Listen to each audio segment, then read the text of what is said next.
اعوذ باللہ السمیع العلیم من الشیطان اللعین الرجیم بسم اللہ الرحمن الرحیم الحمدللہ رب العالمین والصلاة والسلام علی سید الانبیاء والمرسلین سیدنا و نبینا و شفیع المذنبین ابی القاسم محمد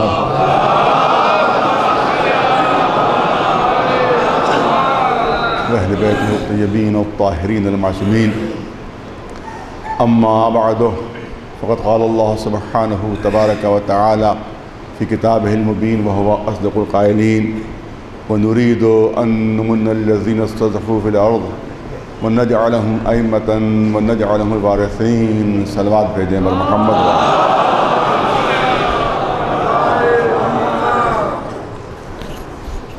موضوع جو اختیار کیا گیا ہے وہ ہے سیرت ائمہ معصومین، سیرت محمد و آل محمد کی روشنی میں ہم اپنے کردار کو کس طرح سے سنواریں اور ان کی انسانیت کے لیے اور انسانی معاشرے کے لیے جو ان کا کنٹریبیوشن ہے، جو ان کا حصہ ہے، اس کو پیش کرنا بہت زیادہ ضروری ہے۔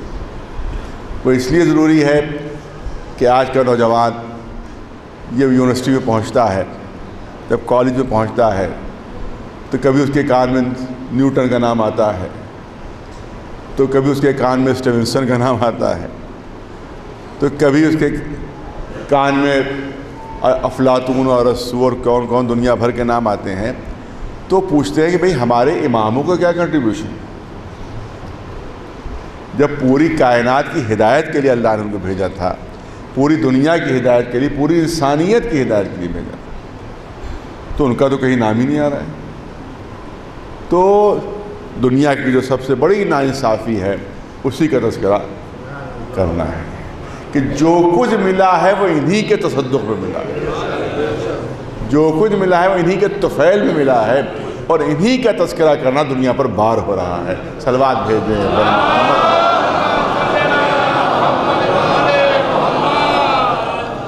آپ دیکھیں کہ اسلام میں علم کی بے انتہا اہمیت ہے، اور آئی الگ موضوع ہے، انشاءاللہ کسی اور موقع پر عرض کیا جائے گا، لیکن کوئی بہت ہی پڑھا لکھا مجمع میرے سامنے ہے تو یہ ہلکا سا اشارہ ایک عجیب چیز ہے جو آپ کے سامنے پیش کرنا چاہتا ہوں۔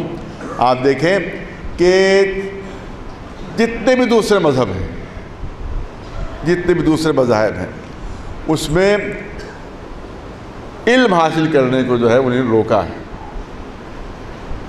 علم حاصل نہ کرو، سائنس حاصل نہ کرو، سائنس پہ ترقی نہ ہو۔ کتنے سائنسدانوں کو پھانسی دی عیسائیوں کے ذریعے سے، یورپ میں کتنے سائنسدانوں کو پھانسی دی گئی، منع تھا، کوئی سائنسی نظریہ پیش نہیں کیا جا سکتا، اور اگر کسی نے اپنا سائنسی نظریہ پیش کیا تو کہا یہ دشمن ہے عیسائیت کا، مارو اس کو پھانسی پہ چڑھا دو۔ اور کتنے سینکڑوں سائنسداں پھانسی پہ چڑھ گئے، مگر اسلام کبھی بھی سائنس کی ترقی کا مخالف نہیں رہا، کبھی بھی علوم کی ترقی کا مخالف نہیں رہا، بلکہ اس میں تو طلب العلم میں فریضۃ علی کل مسلم و مسلمہ ہے۔ اس میں تو یہ ہے کہ ہر مسلمان مرد پر، ہر مسلمان عورت پر علم کا حاصل کرنا واجب ہے۔ ایک عجیب فرق ہے جو آپ کے سامنے خاص طور بچوں جوانوں کے لیے پیش کرنا چاہتا ہوں کہ دوسرے مذاہب میں مذہبی طور پر توجہ رہے، مذہبی طور کے اوپر عوام تک علم کا پہنچنا ممنوع ہے۔ اب ہندوستانی کو دیکھ لیں، بس ہلکا سا اشارہ ہی ہے کہ سماج کے، معاشرے کے، سوسائٹی کے 4 طبقے کیے گئے ہیں۔ ایک طبقہ وہ ہے کہ جو پیروں سے پیدا ہوا ہے، جب پیروں سے پیدا ہوا ہے تو اس کا کام صرف خدمت کرنا ہے، وہ ہزاروں برس سے صرف خدمت کر رہے ہیں، صرف خدمت کر رہے ہیں۔ دوسرا ایک طبقہ ہے سماج کا کہ جو پیٹ سے پیدا ہوا ہے، لہذا ان کا کام کیا ہے؟ تجارت کرنا، روزی روٹی کا انتظام کرنا، کیونکہ وہ پیٹ سے پیدا ہو گئے ہیں، لہذا پیٹ بھرنا انہی کا، اس کا انتظام کرنا یہ ان کی ڈیوٹی۔ تیسرا طبقہ وہ ہاتھوں سے پیدا ہوا ہے، لہذا اس کا کام ہے جنگ کرنا، وہ فوج میں بھرتی ہوں گے، ان کا کام ہے جنگ کرنا۔ اور سب سے بلند طبقہ جو ہے وہ جو دماغ سے پیدا ہوا ہے، صرف وہ علم حاصل کر سکتا ہے۔ یہ ہے مذہبی طور پر ان کا سسٹم، پورا سسٹم یہ ہے کہ جو سر سے پیدا ہوئے ہیں وہ صرف علم حاصل کریں گے، جو ہاتھوں سے پیدا ہوئے ہیں وہ علم حاصل نہیں کر سکتے، ان کا کام ہے جنگ لڑنا۔ جو پیٹ سے پیدا ہوئے ہیں وہ علم حاصل نہیں کر سکتے، ان کا کام ہے ہمارے لیے روزی روٹی کو مہیا کرنا۔ اور جو پیر سے پیدا ہوئے ہیں، کیونکہ وہ سب سے پست ہیں، سب سے کمتر ہیں، لہذا ان کا کام ہے صرف خدمت کرنا۔ مگر اتنا بھول گئے کہ جس پیر کو سب سے کمتر سمجھ رہے ہیں، توجہ رہے، جس پیر کو سب سے کمتر سمجھ رہے ہیں، سر کی بلندی اسی پیروں ہی کی وجہ سے ہوا کرتی ہے۔ سر کو جو بلندی ملتی ہے وہ انہی پیروں کی وجہ سے ملتی ہے۔ اگر پیر کمزور ہوں تو سر زمین پر ہوگا۔ سلوات بھیجے بلندہ۔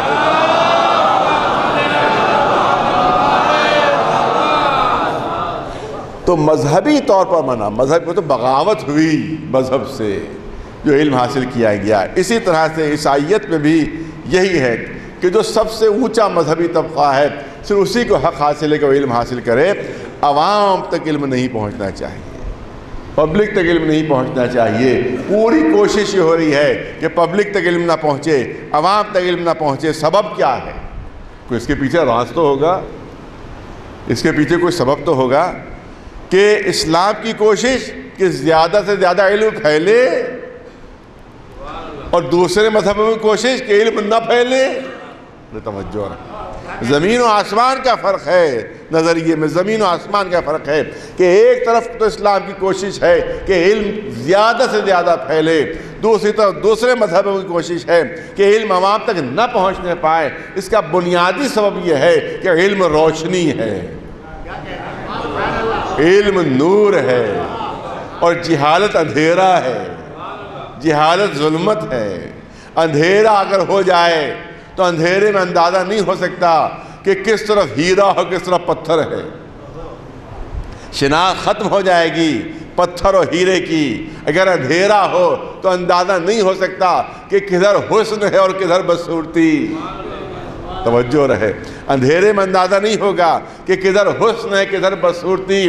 جب روشنی پھیلے گی تب شناخت پیدا ہوگی کہ پتھر کدھر ہے، ہیرا کدھر۔ جب نور پھیلے گا تب پتہ چلے گا کہ حسن کدھر اور بدصورتی کدھر۔ یہی وجہ ہے کہ جن مذہبوں کو اپنی بدصورتی کا احساس تھا، اپنے قریب خد و خال کا اندازہ تھا، تو ان کی پوری کوشش یہ رہی کہ علم کی روشنی نہ پھیلنے پائے، علم کا نور نہ پھیلنے پائے، کیونکہ جتنا علم کا نور پھیلے گا ان کے قریب خد و خال دنیا پر واضح ہو جائیں گے، ان کی بدصورتی دنیا پر واضح ہو جائے گی۔ لہذا ان کی کوشش یہ کہ جہالت کے اندھیرے رہے تاکہ ان کی بدصورتی چھپی رہے، ان کے قریب خد و خال چھپے رہے۔ مگر اسلام کو اپنے حسن پر اتنا بھروسہ ہے،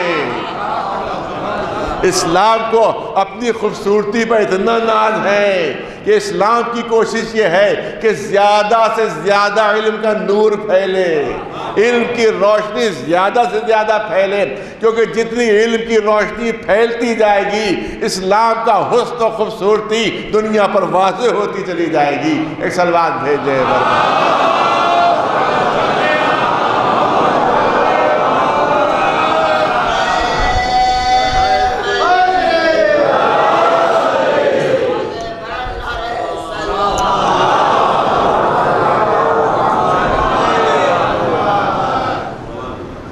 اسی لیے ہماری کوشش ہونا چاہیے، ان مجلسوں کے ذریعے سے ہر موضوع بیان ہوتا ہے، ان مجلسوں میں ہر موضوع بیان ہوتا ہے۔ عجیب چیز، میں پھر ذہن میں آگئی بات عرض کر دوں، آپ دیکھیں عجیب خصوصیت ان مجلسوں کی، عجیب خصوصیت۔ آپ دیکھیں کہ کتنے بچوں کے لیے کتنے کلاسز ہوتے ہیں، پہلے تو نہیں ہوتے تھے، پہلے درجے سے داخلہ ہو جاتا تھا، مان لو اب پہلے درجے میں پڑھ رہا ہے، اب کیا پہلے درجے سے پہلے بھی پتہ نہیں کتنے ہیں،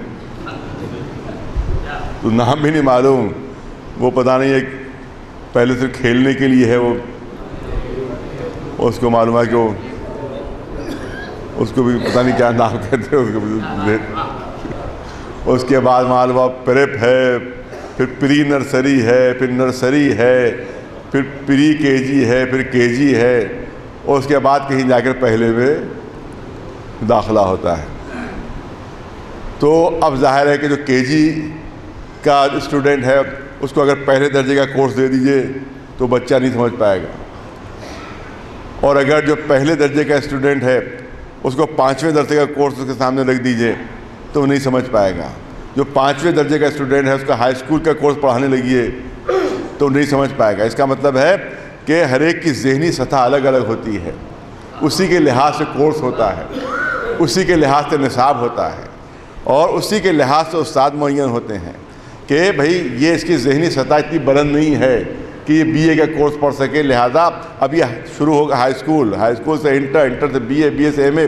اس کا مطلب ہے کہ ذہن کی سطح جتنی بلند ہوتی چلی جاتی ہے اتنا ہی نصاب میں فرق ہوتا چلا جاتا ہے، اتنے ہی کورس میں فرق ہوتا چلا جاتا ہے۔ اور دوسری چیز یہ ہے کہ جب فرض کیجیے ایم اے میں کوئی پڑھ رہا ہے، بی اے میں کوئی پڑھ رہا ہے، تو جو کلاس کا ٹیچر ہے وہ وہی پڑھائے گا، جو سبجیکٹ ہے وہی پڑھائے گا۔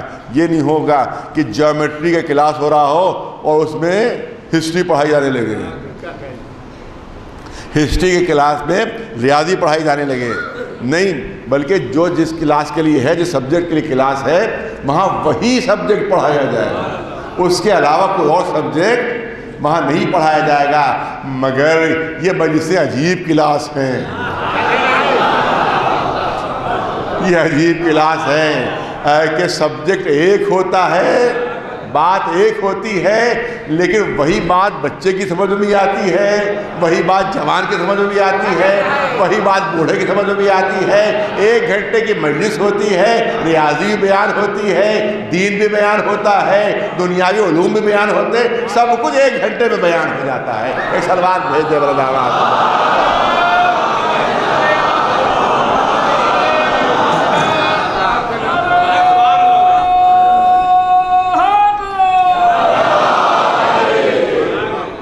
تو یہ ہے مجلسوں کا تصدق، اور یہ ہے مجلسوں کا صدقہ کہ ہر چیز اور ہر سبجیکٹ اور ہر موضوع بیان ہوتا ہے۔ ذہن کی سطحیں کالج میں الگ الگ ہوتی ہیں، اسکول میں الگ الگ ہوتی ہیں، لیکن ادھر مجلس کے فرش پر آئے ادھر ذہن کی سطح برابر ہو جایا کرتی ہے۔ ایک سلوات بھیج دے بر محمد۔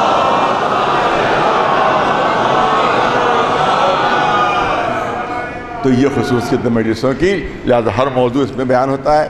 میں بھی کوشش کرتا ہوں کہ اپنے محدود علم کے مطابق زیادہ سے زیادہ باتیں پیش ہو سکیں۔ خیبر بھی بیان کرتا ہوں، خندق بھی بیان کرتا ہوں، میدان جنگ کا تذکرہ بھی، بدر و حنین کا تذکرہ بھی سب ہوتا ہے۔ تمام چیزیں پڑھنا چاہیے اور تذکرے ہونا چاہیے اور بچوں تک بات پہنچنا چاہیے، مگر میں تو سمجھتا ہوں کہ سب سے اہم موضوع ہے اہل بیت کی علمی خدمت۔ ایک سلوات بھیج دے بلند آواز۔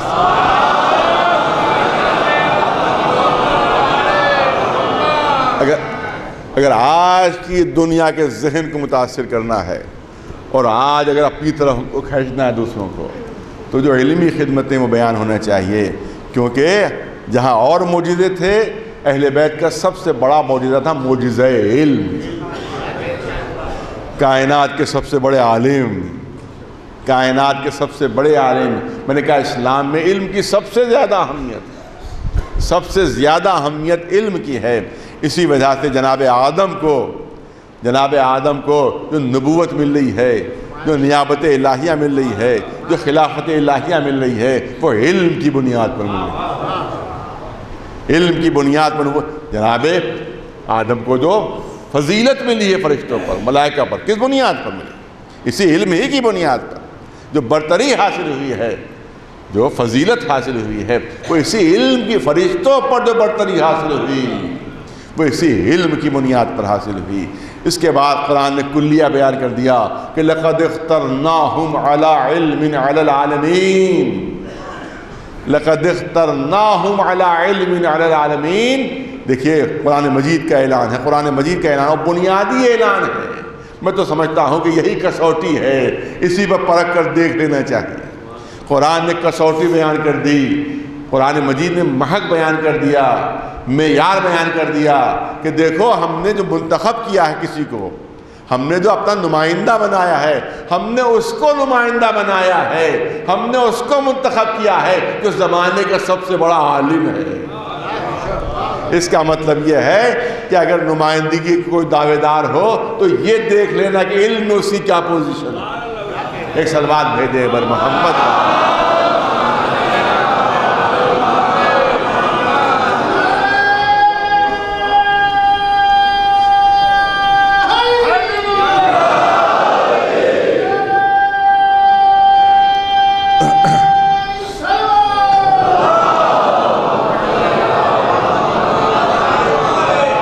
میری کوشش یہ رہتی ہے کہ بات جو ہو منطقی ہو، بات لاجیکل ہو، لفاظی نہ ہو، دلیل کے ساتھ بات کہی جائے، لاجک کے ساتھ بات ہو، منطق کے ساتھ بات ہو، کیونکہ لفاظی وقتی طور پر انسان خوش ہو جاتا ہے، بعد میں اسے کچھ یاد نہیں رہتا ہے کیا پڑھا گیا، اسے کچھ پتہ نہیں ہے کہ کیا پڑھا گیا، کیونکہ لفظیں، توجہ رہے، لفظیں ہواؤں میں اڑ جایا کرتی ہیں، دلیلیں دلوں میں بیٹھ جایا کرتی ہیں۔ زیادہ دلیلیں ہونا چاہیے کہ جو دل میں بیٹھ جائیں، انسان اس کو یاد رکھے۔ آپ دیکھیں، بس ایک پہلو عرض کرنا چاہتا ہوں، بہت وسیع موضوع ہے، بہت وسیع موضوع ہے، لیکن میں چاہتا ہوں کہ ایک اشارہ عرض ہو جائے کہ سوال یہاں پر ہوتا ہے کہ اللہ نے اپنے نمائندے بھیجے، 1,24,000 پیغمبر آئے، نبی آئے، رسول آئے، اس کے بعد امامت کا سلسلہ ہے۔ سوال یہاں پر ہوتا ہے اگر انسان دو دعوے دار ہوں ایک ہی وقت میں اور دونوں کہہ رہے ہوں کہ ہم اللہ کے نمائندے ہیں، اللہ کی طرف سے بھیجے ہوئے ہیں، تو یہ بتائیے ہم فیصلہ کیسے کریں کہ کون سچا اور کون جھوٹا ہے؟ میں توجہ چاہوں گا آپ حضرات کی، کون سچا اور کون جھوٹا، ہم کیسے انسان کیسے فیصلہ کریں؟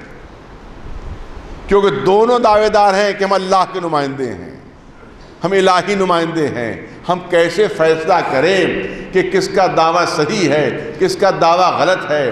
پالنے والے مجھے بتا دے کہ ہمارا فیصلہ کس بنیاد کے اوپر ہو، کیونکہ ہم تجھ سے براہ راست تو پوچھ نہیں سکتے، بہت سنجیدہ پہلو، ہم تجھ سے براہ راست تو پوچھ نہیں سکتے، ڈائریکٹ تو سوال نہیں کر سکتے کہ پالنے والے تو نے کس کو بھیجا ہے، یہ بتا دے، اور کون صحیح دعوے دار ہے اور کون غلط دعوے دار ہے، ہم تجھ سے براہ راست سوال نہیں کر سکتے، ڈائریکٹ سوال نہیں کر سکتے، کیونکہ اگر ہم براہ راست تجھ سے سوال کر سکتے ہوتے، توجہ رہے، اگر ہم تجھ سے ڈائریکٹ پوچھ سکتے ہوتے تو پھر درمیان میں کسی نبی کی ضرورت ہی نہیں تھی،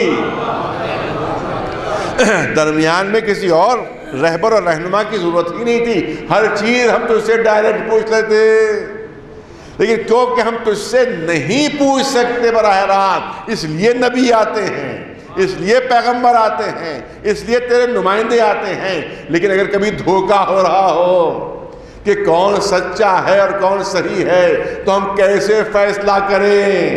کیسے فیصلہ کریں؟ قرآن نے اعلان کیا، اللہ نے اعلان فرمایا کہ ہم قیامت تک کے لیے معیار بتائے دیتے ہیں، قیامت تک کے لیے کسوٹی بیان کیے دیتے ہیں، یہ نہ دیکھنا حکومت کس کے پاس ہے، یہ نہ دیکھنا اقتدار کس کے پاس ہے، یہ نہ دیکھنا خزانے کس کے پاس ہے، یہ نہ دیکھنا بھیڑ کس کے ساتھ ساتھ ہے، یہ دیکھنا قرآن کے معیار پر کون پورا اتر رہا ہے، قرآن مجید کی بتائی ہوئی کسوٹی پر کون پورا اتر رہا ہے۔ تو اگر اس کسوٹی پر پورا اترے تو وہ میرا نمائندہ ہے، وہ میری طرف سے ہے، اور اگر اس کسوٹی پر پورا نہ اتر رہا ہو تو پوری دنیا کی حکومت اسے کیوں نہ مل جائے، وہ میرا نمائندہ نہیں ہو سکتا۔ ایک صلوات بھیج دے میرا آواز۔